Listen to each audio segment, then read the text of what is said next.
Andito na pala yung order ko. Naluluto si Madam.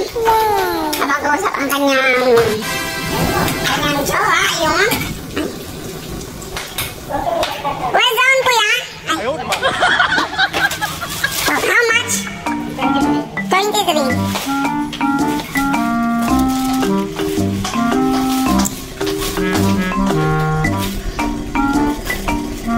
Matay ng bayad dito.